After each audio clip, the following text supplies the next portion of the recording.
Et on va parler d'ailleurs d'une équipe dans ce troisième sujet qui est aussi en vacances. Malheureusement pour Enzo, c'est les Clippers qui sortent. Alors, quand même, ça sort par la petite porte, hein. Ouais, mais bon. Ouais, Aïe, genre, aïe, aïe, hein. c'est dur. C'est dur à plein d'échelles, c'est dur pour plein de raisons. C'est waouh. On va parler parce que du coup, bon, les Suns, balayons la qualification des Suns. Grosse qualif, 4-1. Derrière un énorme Devin Booker. Pas faux. Stratosphérique. Aïe, aïe, Ouais. aïe, aïe, aïe. Tu vois, quand dans les brackets, je disais, ou alors, c'était juste avant les playoffs où on disait un peu ce qu'on attendait de ces playoffs. J'avais dit, genre, moi, je veux que la jeune génération, là, elle prenne le lead. Voir. Ouais. Mais là, Devin Booker, putain, qu'est-ce qui, Devin qu'est-ce qui Booker, régale. Amen. C'est vraiment, c'est waouh. Ah C'est non, statement, mais ouais, du coup, côté Clippers, moi, la défaite, elle est frustrante, elle est Amer. particulière Très amer encore. à plusieurs échelles. À l'échelle du match, à l'échelle de la série, à l'échelle de la saison. Euh, Et même à et l'échelle ouais, de voilà. l'avenir. Et même à l'échelle de Oui, l'avenir, t'imagines? et à l'échelle de l'avenir, c'est encore un autre, sans doute un autre sujet, mais je veux dire, déjà à l'échelle du match, parce qu'on parle d'un match où jusqu'à la mi-temps, c'est l'idée, c'est un ce rêve bleu, machin, tout se passe bien, hem, on rigole bien, ça joue fluide, tout le monde contribue, machin. Bon, Russ, c'est abominable au tir, mais c'est ce que je mettais. Bah, tiens, tu disais, tu parlais d'Jokic. Attention, on est dans un style complètement différent qui, même quand il est catastrophique, tu vois, au shoot, et cetera, va réussir à apporter d'autres choses. Bah, là, ce que je mettais, c'est Russ quand il est sur le terrain, même quand il va shooter de manière exécrable, quand il va perdre 20 000 ballons, qui va faire des mauvais choix, etc. Mais il reste toujours un truc. Et ce truc, c'est cette énergie qui t'apporte, qui exalte aussi tout le monde, qui machin, etc., qui te met dans un rythme très différent de celui où tu es quand il est pas là. Et, après, et ça s'impactait quand même. euh, Bah, attention, ça restait loin d'être le meilleur joueur sur le terrain du le, tout.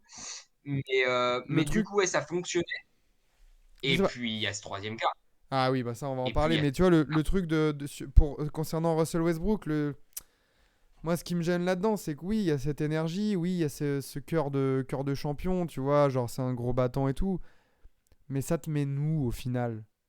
Au final, à part perdre avec les honneurs, c'est ce qui Non, est. mais attends, Bah, disons attends, que la mission, soyons, c'était pas ce qui était prévu, hein. À la base, Russ, il voilà, était là Oui, pour. mais, oui, Bon. mais par contre, soyons réalistes dessus. Russell Qu'est-ce que Westbrook tu a as eu pensé? cette activité-là aussi parce que il a été libéré de PJ et Kawhi.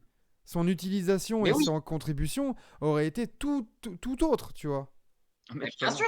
bien sûr, et personne ne dit le contraire. Simplement, putain, s'il y en a un qui a step up et pris sa mission du fait que KY et PG étaient pas là, c'est bien lui.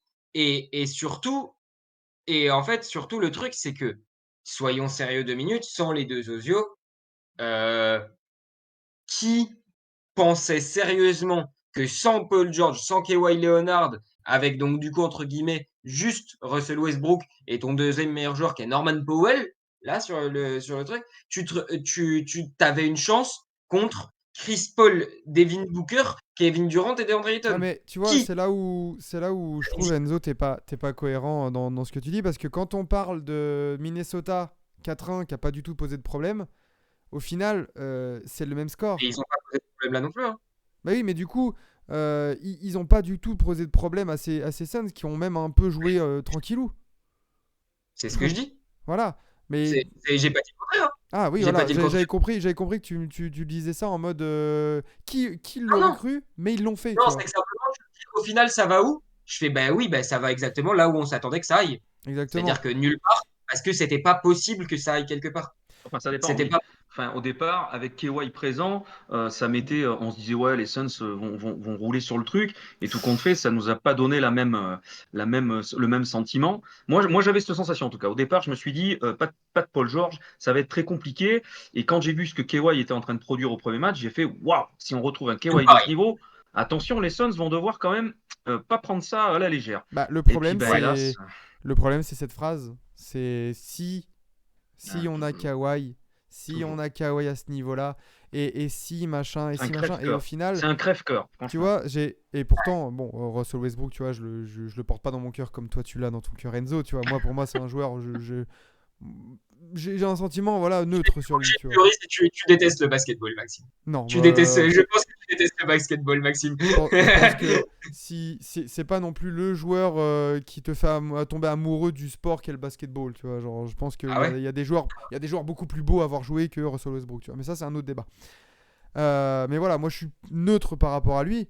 Euh, j'ai pas du tout envie de le mettre sur le pilori de l'élimination des Clippers. Bah non, c'est Moi, pas j'ai possible. plutôt envie de mettre un peu, je sais pas si vous êtes d'accord sur ça, mais la, la lumière sur quelqu'un qui va passer entre les gouttes, sûrement, alors qu'il aurait dû beaucoup mieux faire, c'est monsieur Tyronn Lue.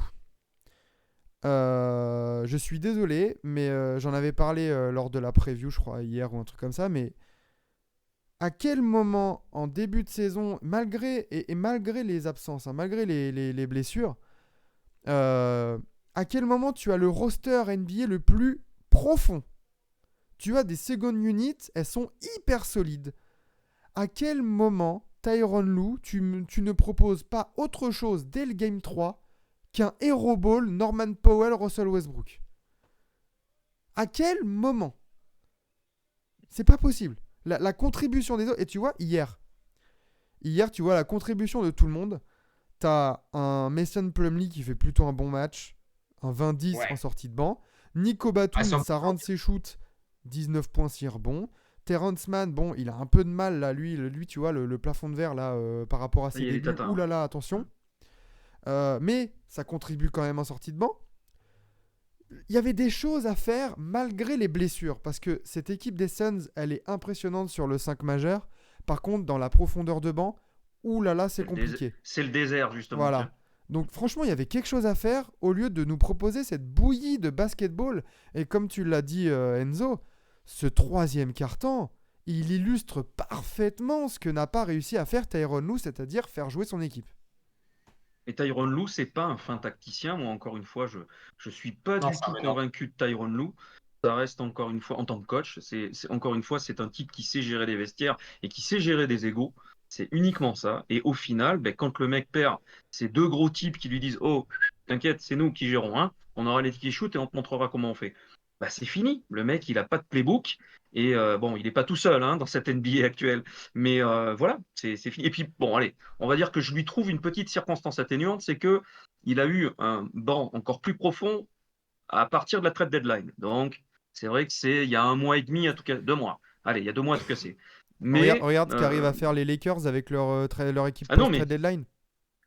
mais moi tu convaincs pas un mec déjà convaincu. Ce que je te dis, Tyronn Lue, pour moi, c'est pas un tacticien. Donc c'est exactement la même chose quand je vois Jenkins, c'est ça, le coach de Memphis, Ouais. ou même Mike Brown qui a été coach of the year et qui me laisse De'Aaron Fox, alors qu'il vient de prendre un temps mort, aller s'enfermer sur un truc où le mec va dribbler pendant 20 secondes. Mais putain, mais les gars, vous prenez un temps mort, il reste, je sais que, au moins 10 ou 12 secondes. C'est ça votre putain de plan? C'est laisser la balle au mec et écartez-vous. Mais putain, c'est pas possible ça. Ça, c'est pas possible. Et Bon. tu vois, Moi, Tyronn Lue, je pense que après Enzo, je te laisserai renchaîner là-dessus. C'est que je pense vraiment que Tyronn Lue va passer entre les gouttes.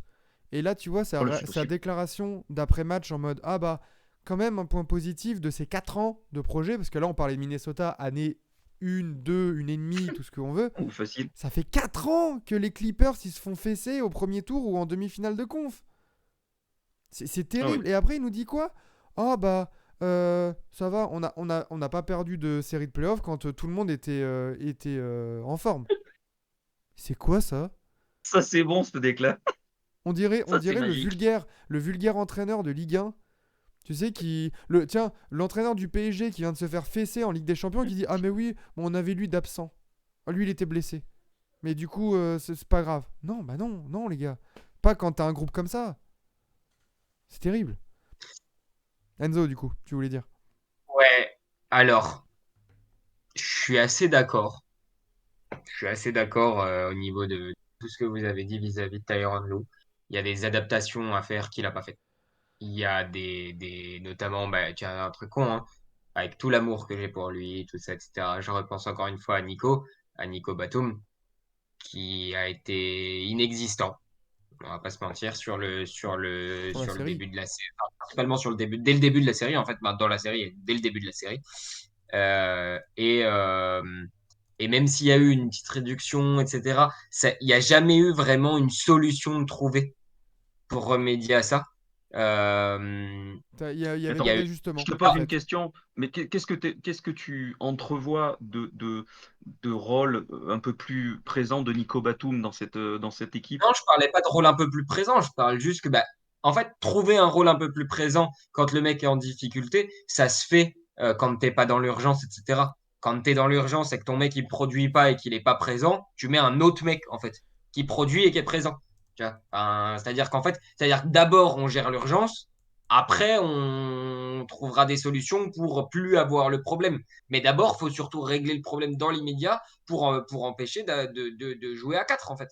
Et donc, il y a ça. Ça, pour le coup, je pense que c'est un des reproches majeurs. Par contre, Mais tu parles en attaque, parce que moi je te non, le je dis, parle au perso, global. je- Parce que Batum, même en défense, il a été très loin de ses standards, hein, la ah Minico. oui, bien sûr. Bon, après, il commence à prendre de l'âge. Mais moi, Batum, je te le dis, et je te fais juste une petite parenthèse, je te laisse continuer. Moi, pour moi, Batum, c'est celui qui véritablement distille le jeu collectif, quoi. Et c'est sûr que ça se voit pas dans les stats, Ouais. c'est vraiment le ciment, quoi. Et moi, je te dis, à la limite, le mec, même s'il il produit pas tant que ça me va très bien de voir un mec qui est capable d'aller faire des écrans, de passer la balle, faire du hand-off. Tu vois ce que je veux Là, on dire? a Parce que dans cette équipe, putain, c'est pas un Russ Westbrook qui va. Voilà, c'est pas un Eric Gordon, c'est pas un Norman Powell non plus. Tu vois, Bon Island, pareil, c'est des mecs quand même qui sont vachement solo, quoi. Tu vois ce que je veux dire? Et j'ai fini. Je te laisse terminer. Bon, pour le coup, je suis pas spécialement d'accord sur Russ, mais on va pas faire des barres de, ça servira à rien. Free Mais Russ. ouais, ouais, j'ai pas le, je vais faire. Mais ouais, d'ailleurs, parenthèse, tiens, c'est Lily qui mettait que c'était un mal pour un bien parce que Nico va enfin aller assister aux entraînements de son fils. J'ai trouvé ça super mignon. Et Ah, mais le fils c'est un peu un prix de consolation, un peu, enfin, un plan B bizarre. Mais vas-y, vas-y. et, euh, et du coup, non, mais donc ça, bon, c'est con. Mais pour le coup, autant effectivement, il y a des gros reproches à faire à Tyronn Lue. Après, en prenant du recul, l'effectif super profond, la vérité, c'est que, bah, il y a des moments où pour le coup, bah, là, peut-être même aux questions, gestion meneur d'hommes et cetera, c'est même peut-être là-dessus qu'il va même derrière falloir aussi, le voir. Dans le sens où, en fait, il y a quand il a essayé les rares fois où il a essayé de le faire, bah, le mec, en fait, qui était derrière, Marcus Morris, pareil, il est infâme. En fait, du coup, quand tu essayes d'enlever Nico, d'enlever pour mettre un mec comme Marcus Morris, bah, ça marche pas mieux. Il est Ouais. infâme aussi. Et puis quand tu mets un autre gars, bah, ça marche toujours pas mieux. Et puis toujours pas mieux. Et puis toujours pas mieux. Et du coup, là-dessus, j'ai trouvé que non seulement, bon, certes, il a perdu sa partie d'échecs et il y a des reproches à lui faire, mais en fait, il y a eu un truc de ce qu'il a essayé, ça a jamais répondu, ça a machin, et cetera. Et donc, ben, en fait, même si en fait le fait de le dire et la déclat de ouais, mais on a perdu, mais c'est parce qu'il y avait pas cela, et cetera. Elle est inadmissible. Tu peux pas déclarer ça. Par contre, nous derrière, en tant que quand on regarde ça, beh, la vérité, c'est que ben, c'est la réalité. C'est en fait, c'est-à-dire Non, que mais bien sûr. Mais passe là-dessus, le évidemment, ça a impacté la série de toute manière et on aurait vécu une toute autre série. Ça, on est et d'accord voilà, C'est là-dessus. évident. tu ne pouvais rien Mais faire. C'est tellement triste parce que Kawhi Leonard, c'est pas mon joueur préféré, mais par contre, c'est potentiellement le joueur en particulier en playoff qui m'impressionne le plus, ah, mais clairement. dans la ligue. Vraiment, dans sa Mais capacité à être le joueur. d'ailleurs, C'est-à-dire que on a vu un du terrain, entorse du genou droit. Entorse du genou droit, du coup, pour Kawhi qui. Bah, comme quoi, on en non, parlait juste avant le Et c'est stream. pire, Hein, c'est ménisque, hein. C'est ménisque, ménisque, oui. déchirure. c'est pire. Oui, oui. Mm. Ah ouais, c'est bien bien pire, hein. Donc, réopération, je crois. Donc du Ah coup, bon, ils se sont bien foutus de notre gueule, les Clippers, avec leur day-to-day. Hein, on voilà, en parlait, nous, la nous ensemble. communication des Clippers, elle va va falloir arrêter les conneries, putain, la communication des Clippers, elle est infâme. À chaque fois, ça parle de potentiel, machin, et cetera, alors qu'ils savent très bien que c'est pas possible, que machin, et cetera. Là, déchirure du ménisque, il me semble qu'on parle d'une blessure où, il y a fort moyen que Kawhi, il loupe les 20-30 premiers matchs de la prochaine saison, hein. Largement. Voilà. Mais c'est un clinique en NBA, les gars. Regardez pour Ja Morant, je vais pas vous reprendre des exemples sur 30 ans, mais Ja Morant, il était jusqu'à quasi, c'était pas en game time décision, mais un petit peu moins, sur le fait qu'il puisse jouer le match 2. C'était le match 2? C'est sur le match 1 où Ouais. ça fait mal? Ouais. Ouais, voilà. Donc ça, encore une fois, c'est une communication qui est quand même qu'on voit énormément. Moi, je peux pas trop leur reprocher parce que bon, voilà, ça fait toujours un petit peu, si tu veux, même si c'est ridicule, le côté ah, il peut revenir. Faites gaffe les gars, tu vois. Bon, ouais. Non, mais souvent, par contre, le truc, c'est du côté des Clippers, il y a une différence vis-à-vis de ça, dans le sens où tu en as beaucoup qui le font quand effectivement le doute pourrait presque être maintenu, même Ah si eux, oui, entre guillemets, savent, tu vois, ils vont pas forcément communiquer un jour avant l'information de il va revenir ou pas, etc. Mais par contre, aller annoncer une entorse du genou quand il y a une déchirure du ménisque, excuse-moi, mais ça, par contre, ça se fait pas.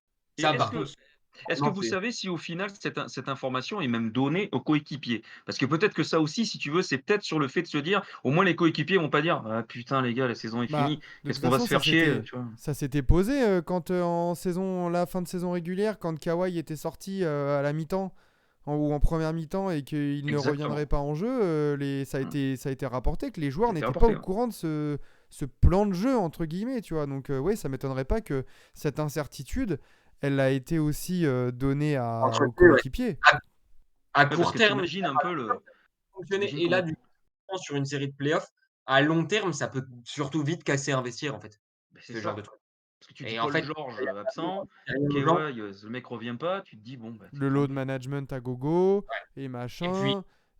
c'est Donc, d'autant plus triste, justement, comme on l'a dit, que Kawhi, c'est celui qui nous a tous mis le doute sur ce début de série. C'est celui où, en totalement». fait, on arrive moi, j'ai exactement le même avis que toi, c'est-à-dire qu'on arrive, on se dit, sans Paul George face à l'armada, de Phoenix, c'est compliqué, c'est quasi impossible pour les Clippers et là, d'un coup, tu as Kawhi qui te montre et tu es là, tu es en mode, tu fais: «Ah ouais, OK. Alors peut-être». Ouais, Alors exact. peut-être parce que tu as un joueur qui a décidé de te dire: «Bah, écoute, là, tu vois, on a joué 2 matchs. Sur les 2 matchs, je suis le meilleur joueur qui ait foulé le terrain en attaque. Je suis le meilleur joueur qui ait foulé le terrain en défense de les 2 Ouais, équipes, quoi». totalement, totalement. et ça va où, les Clippers? On a posé la question pour Minnesota. Quelle suite? Boum, nous dit assez parler de moi, ouais. Qu'est-ce Et que ça fait? Russ, qu'est-ce que il est en fin de contrat, c'est ça, non? Ouais. Ouais. Kawhi Paul George, c'est en fin de contrat, mais il y a une player option, non? Non, c'est pas Non, cette année, Kawhi, hein, je il joue crois, hein. encore une année C'est 2 années, plus ouais, c'est dans un an. Ah oui. ouais. Eh. Qu'est-ce que ça L'année fait du coup, prochaine, les tu as déjà Clippers? 200 millions de contrats d'alignés, hein. Combien? 200 millions? Ouais. Mmh. Ah, de toute Bah, façon, tu oui, Ah, parce que laisses ça attends, c'était aussi un truc qui m'a fait rire pendant toute la saison, c'est que tout le monde a tapé sur les Warriors en temps, oh, ils payent, ils payent. Les Clippers ah payaient oui, plus que les Warriors. ouais, ouais. oui, cette année, les Clippers, ouais, mais ouais, après, par contre, pour l'année prochaine, les 200 millions, que j'ai oublié de préciser, c'est qu'il y a quand même 21 de 21 millions sur Eric Gordon avec 0 garantie Oui. et tu 0 Oui, de c'est vrai. garantie, du coup, voilà. Déjà, si tu te sépares un truc contre, tu te sépares d'Eric Gordon ou alors tu type de contrat et cetera. Bon, déjà, tu as 20 millions de moins et cetera. Bon, va falloir trouver un moyen. Si tu veux garder Russ, va falloir trouver un moyen. Moi, j'en parlais hier en space. Je pense que sincèrement, du côté de Russ, on sait à quel point c'est un mec, voilà, pour le coup, je parle aussi avec les connaissances que j'ai du coup, voilà. Mais c'est un mec qui joue avec ses émotions et cetera et pour les émotions et dont la vie, psychologique dans l'état psychologique affecte énormément le jeu. On sait que c'est un mec qui est un gars de Los Angeles à la base, Ouais. qui est natif de là-bas, qui voulait absolument y retourner et je pense qu'il veut absolument y rester. C'est aussi une des raisons, je pense, pour lesquelles il a signé aux Clippers quand il a été cut, du côté des Lakers. On l'a vu aussi être très reconnaissant envers la fanbase des Clippers à la fin du Ouais, match et tout totalement. Voilà. ça, tu vois. Ouais. Donc ma question est la suivante: si tu arrives à faire un petit peu de place et cetera, est-ce que, et moi, fondamentalement, j'y crois un peu, du côté du camp de Russ, t'accepterais pas même un truc comme une MLE? Et en même temps, Wow. quelle équipe. Est-ce qu'il y a une équipe qui lui proposerait plus que la MLE?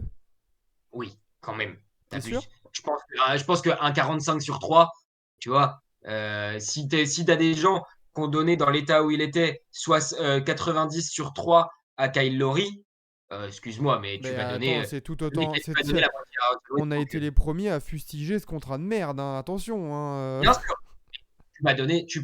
avec en plus une augmentation de cap, tu peux donner la moitié de ça à Russell Westbrook, les yeux fermés, en particulier quand tu viens de voir ce qu'il avait pu apporter là sur la fin de saison et ce qu'il avait pu même apporter en termes d'intensité sur la fin de saison des Clippers quand il est en quand il se remet en c'est des mecs Après, qui du valent côté des le 15 Clippers, donc oui, avec il y a la question Russell Westbrook qui va se poser, évidemment. Qu'est-ce que vous faites de Paul George et Kawhi Leonard? Qu'est-ce que. Il y a pas mal de joueurs aussi où il y a, par exemple, il y a Robert Covington qui a presque pas joué. 11 millions Hmm. l'année prochaine. Marcus Ouais. Morris, 17 millions. Je pense que là, ça fait partie des joueurs dont tu dois te séparer. Mais je pense que dans l'idéal, deux options pour moi. Soit tu essayes de garder, de retenter de façon le coup KY Paul George et peut-être éventuellement en plus de ça d'essayer de faire une petite place quand même pour signer voilà un Russ pas cher parce que tu vois que cette équipe a du talent, parce que tu vois qu'effectivement la réalité par contre c'est que ben oui, il y aura toujours des inconnus, mais en général c'est aussi ça qui fait les prix des trucs, c'est que bah, de toute façon tu prends des risques hein. Quand t'es un management, tu prends des risques. Et de la même façon que tu prends un risque sur le fait que KY et Paul George, ça se reblesse ou ça machin ou ça truc, bah, tu prendras toujours aussi des risques par exemple, en les dégageant, en reprenant d'autres gens, tu prendras le risque que ça marche pas. En fait, de toute façon, tu as toujours le risque. Mais la vérité, c'est que par contre, eux, quand ils sont là, tous, tu vois comment ça joue. Et moi ça continue de m'impressionner. La question, c'est toujours la même, c'est est-ce qu'ils vont jouer? Mais de toute façon, ça, c'est une question que tu as plus ou moins sur plein de gens. Mais en plus de ça, Bah, après, autre part, tu auras beaucoup moins la question des blessures. Il n'y le a pas de truc, c'est souci. qu'à Mais part, à part, tu auras beaucoup moins la question des blessures, tu auras beaucoup plus la question de, en fait, tu rebâtis une équipe. Donc tu ne sais pas. Tu ne sais pas. à part les Lakers qui ont deux stars injury prone, entre guillemets, avec un LeBron James qui est vieux, coucou Dylan Brooks, et AD qui est injury prone, Ouais. quelle autre grosse équipe a ce profil de duo injury prone autant que Paul George et Kawhi Leonard, tu vois, en fait. Donc, pour moi, les Clippers, ça fait 4 ans de ce projet. Ça Ça fait va long. nulle part. Tu Ouais, dois mais faire autre chose. d'un autre côté, j'ai envie de te poser à ce moment-là la question qu'il faut toujours, pour moi, associer en miroir les deux, l'une quand on pose l'autre, mais l'autre quand on pose l'une, c'est à ce moment-là, en termes, tu prends en two-way player, les deux, quelles équipes ont des meilleurs duos de joueurs offensifs et défensifs que Paul George et Kawhi Leonard, au même titre qu'ils sont extrêmement problématiques par leur côté injury prone, ok, à quel point ils sont aussi valuable par ce qu'ils apportent dans le jeu, tu vois. Bah, le Les Après, problème, de deux toute c'est. façon, ces deux mecs Ouais. du pays, moi j'ai du mal à les voir. Déjà, on va dire que leur valeur actuelle est quand même pas folichonne. Alors peut-être plus celle de Paul George que cette fois de KY qui va encore une fois partir à l'opération. Ça, c'est quand même dingue. Ces deux enfants du pays, donc ça paraît très compliqué. Moi, je pense que de toute façon, ça finira par ne pas bouger. Parce que il y a aussi, ça vaut plus de 40 patates. Qu'une équipe prendrait le risque, et puis surtout suivant l'envie des deux mecs. Moi, je crois pas que ces deux mecs-là aient envie de changer d'adresse. Messieurs, j'ai un petit quiz là à vous faire. En 4 ans, combien de matchs Paul George et Kawhi ont joué tous les deux ensemble? Oula, ça doit être que dalle, 40. Un peu plus. Ah, 100. En comptant les playoffs, hein. Ah, en 118. comptant les playoffs, d'accord, oui. 118. Ouais, voilà, ça veut dire 100, D'accord. 110. 118 matchs en 4 ans, saison régulière plus playoffs inclus. C'est. Enfin. Et Ça fait combien de le rapport match joué, salaire donné? Après, là, tu as dit ensemble. La vérité, c'est qu'en plus, ce qui est quand même relativement pratique, c'est qu'avec l'effectif que tu as autour, hormis effectivement en playoff, d'où d'ailleurs l'intérêt quand même à la base du load management avec eux, c'est que en avoir qu'un seul des deux, ça compte beaucoup plus tout l'effectif qui est autour, compte beaucoup d'équipes, ça suffit pour gagner, en Bien sûr. particulier en saison régulière. Et donc du coup, ça te suffit pour te maintenir, etc. Le fait est que ton objectif principal, à la base, en fait, le focus entier, et c'est pour ça qu'au final, maintenant, on leur tombe dessus que ça n'a pas marché, mais au final, tout le monde, avec du recul, je pense, enfin en tout cas, moi, vraiment, je suis persuadé que c'était fondamentalement la bonne stratégie en saison régulière, à savoir, ton seul objectif, c'était tout faire pour qu'ils arrivent le plus en forme possible au moment des playoffs. Mais C'est sauf que loupé. c'est jamais arrivé. C'est loupé. Voilà, c'est loupé. Donc du coup, Mais qu'est-ce écoutez, que ah, pour ben, ça toi peut Enzo, être ça repart avec la même chose? bah, Quasi. ouais, ouais, je pense. Ou alors peut-être Paul George out. Si Garder s'il y Kawhi. avait un joueur à tège, tu tèges Paul George, toi. Ouais, moi je pense que je bouge Paul George plutôt. Nico, pas d'accord? Non, non, moi je pense que c'est justement celui sur lequel tu peux un peu plus compter, parce que c'est celui qui est quand même un peu moins injury prone que KY, parce que KY, franchement, c'est grave. Mais bon, c'est comme ça. Mais non, non, moi écoutez, à la limite, allez, on retente une dernière. Enfin, pour moi, ça sera vraiment la dernière. C'est là, moi, je Oui. retente une dernière année, quoi. Allez. Ah, Zou. tu sais, de toute façon, KY Paul est George, opéré. KY est opéré. On voit où est-ce comment sa rééducation va se passer. Et en espérant que ça soit pas une année blanche complète. Mais bon, ça devrait normalement ne pas être le cas. À voir. Suivant le type de blessure, pour l'instant de ce qu'on en sait. Mais je recommence, ouais, je recommence. Moi, Ross, personnellement, je le garderai pas. Mais bon, ouais, Paul George, KY, ça reste. L'avantage qu'ils ont, c'est les deux là pour éviter, je pense, un bouton rouge et un trade. C'est c'est que tu vas aller chercher qui, en fait. C'est ça le truc. C'est que si tu vas pas vouloir, comme je l'ai vu passer dans le chat, tu vas pas vouloir tanker dans le nouveau stade. Sûrement pas. Voilà. Donc, c'est pour été 2024. Donc voilà, exactement. Donc bon, au cas où, si tu appuies un peu sur un espèce de bouton rouge, c'est pour aller chercher une autre star. Sauf que, bah, qui serait disponible, qui serait intéressé pour accueillir un de ces deux joueurs-là et qui est capable de t'apporter ce que tu veux pour rester compétitif? Ça, je ne sais pas. voilà, Et ça c'est Dev. insoluble Toronto, pour cet été, Non, c'est mort. enfin, Toronto, pour l'instant en NBA. Je vois pas quelle Non, équipe non. est dans la même situation que. Toronto. C'est la seule équipe qui est dans cette situation. Ouais, Tu- totalement. Je te dis, il y a peut-être éventuellement Toronto chez qui tu peux aller choper un package. Et Toronto, ouais, du coup, par contre, Nico, ça Miami, m'intéressait. Du coup, hormis évidemment la saison blanche de KY, la saison dernière où il se pète, sur les 3 autres saisons du coup qu'ils ont joué ensemble, KY joue plus de matchs que Paul George. Ah bon? Ouais. D'accord. Ah ouais, KY je joue pensais 3 fois pas. plus de 50 matchs, hein. Les 3 autres saisons là, il joue plus de 50 matchs, hein. Alors que Paul D'accord. George, il joue 54, 48 et 31. Et Ok, ouais. 54, 48, 31 et, 56 là cette saison. et 56 cette saison. Non, il en joue un peu plus cette saison. Ouais, ok, ouais.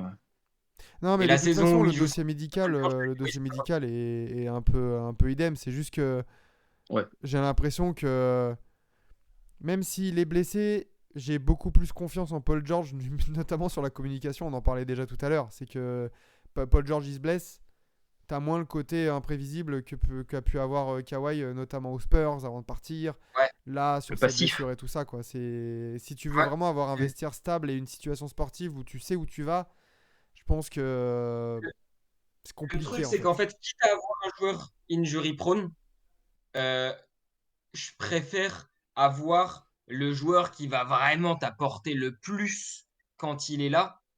Et pour moi, plus Ouais. que KY, ça n'existe pas quasiment, tu vois. Mais En est-ce que particulier, tu peux pas essayer de retrouver ce que t'es pas tenté aussi côté Clippers par une espèce de revival de Westbrook, Paul George au KC? si. T'as Mais t'as c'est eu. pour ça que c'est pour ça que moi, dans l'idéal, tu bouges rien. Ouais, mais du coup, tu peux pas avoir, je pense, cette alchimie en ayant Kawhi Leonard dans les pattes. Tu vas brider totalement Westbrook en fait.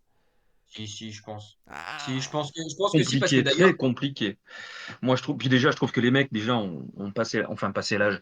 Pas passé l'âge, mais bon, c'est vrai que le duo Russ, Paul George, ça a combien de temps maintenant? 3 ans? ça fait 4 ans. 33, ouais.